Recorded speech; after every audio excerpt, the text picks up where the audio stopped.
So the left-hand one was the first one we saw at the start of the session there, okay? As we said, every shot you said you played, the ball went right at target. Yep. High right, low right, middle right, any form of right, the ball would go at the right. Often it would come off from a mishit where you're catching different parts of the club, but more often than not, your club face, even though it's set up where that club slightly turned to the left, it would still come back aiming to the right, okay? Pure and simply because where you hold your hand, or where the position you hold your hand, we couldn't see the Callaway logo there. Your left hand was too far round to the left, which is that sort of unnatural position. So when you came back to your natural arm hang, which is basically sort of turned in, palms into your legs, the club face would twist that 10, 15, 20 degrees, ball goes right, okay?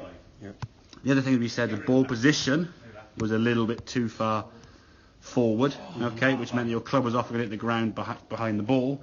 And if you hit the ground beyond the golf ball, we lose some energy. Then you try and miss the ground, you end up catching the golf ball just basically on the way up, and you top it, and the ball goes like 20 yards. Okay?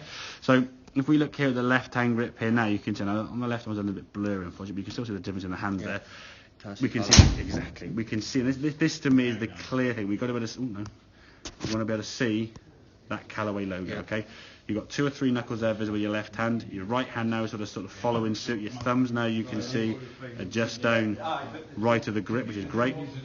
You're getting your club now more in the fingers. Although you can't see grip pressure, we can see your swings when you are gripping it looser. You've still had a couple of swings since that change where you're a bit kind of wooden and a bit stiff, and I think you'll kind of be more aware of that when you start in a few shots. They go back to the right, you're hanging a bit prodding, a bit wooden, you say sort of leaning back on it kind of thing to try and hit the golf ball to the left. So we can work on that grip position, Callaway logo. As I said, that's what we're trying to do. So when you're at home, you can sort of screenshot this. I said when I sent it through to you, that was, you're wrong. This one on the right hand side here, that's good. So we can get more of that grip, at least now we can control the club face, okay? And then in terms of the swing as we went back, okay, hinging the wrist nice on the way back, very, very good. As you come through, hinging your wrist through here, a nice swish of the golf club, and look at your weight, your right foot's now is starting to lift off the ground because you're not trying to hit the golf ball non-right, you're trying to swing the golf club now kind of just toward the target, okay, because you're able to square that club face up, release the arms, hinge the wrists, forget anything that anyone ever told you about, keep your head down, keep your left arm straight. It just causes you to get very locked, very stiff, very rigid. Oh, exactly. Like this sometimes. Head, exactly. The thing with the head, no one's ever independently moved their head up like this or done this, okay? What they might see someone do is swing a golf club and their torso rises up, and as a result of your torso going up, your head then obviously comes higher, and if you therefore top the golf ball, they go, oh yeah, Dan, keep your head down, lift your head. But if your torso rises up and your head goes down, and you can't move, you cause you have more injuries than anything else anyway, and the shoulders going higher, you're still going to top the golf ball, whether your head's down here or up there anyway. It's where your shoulders are to the golf ball. So keeping your head down, all you keeping your head down does is to restrict your movement. As you said, you get quite narrow, quite tight and tucked up here, and then you can't twist. But if you can't twist, you have to go somewhere, so what happens? You go up. So the more you keep your head down, the more your body rises up, which then causes your head to go even more. And it's the vicious circle of guys keeping their head down, locking their left arm out, and you just can't move, okay?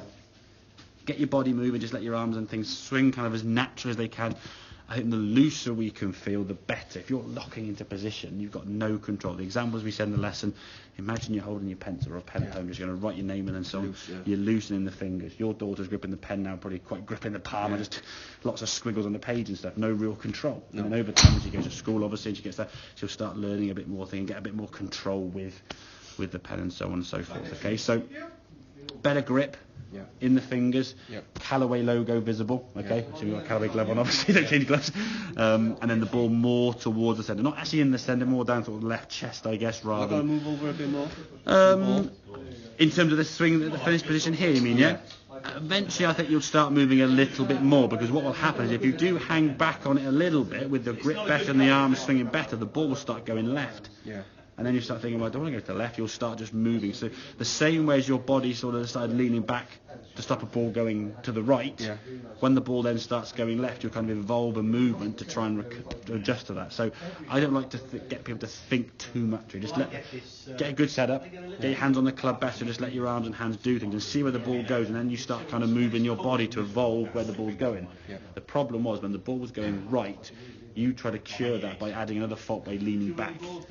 And sometimes help maybe on occasions, but more often than not you get one good shot, 4 bad shots. Yeah, and the definitely. 4 bad shots you hit would be a variety of sort of out to the right high, out Scuff to the on the right floor. low, scuff on the floor, duff the ground beyond the ball, Yeah, and the ball that's goes it. 20 yards, okay? Yeah. And then you hit one good, I've got it, oh, then duff, okay? Get the ball in the right position, gives you a chance. Get your hands on the club in a better position and looser, that's going to be the key thing, okay? And then we can get your arms and hands to control that club face. Once you control the club face, you can control where the golf ball's going to go, so, okay? Make sense? Yeah. Good man. Right.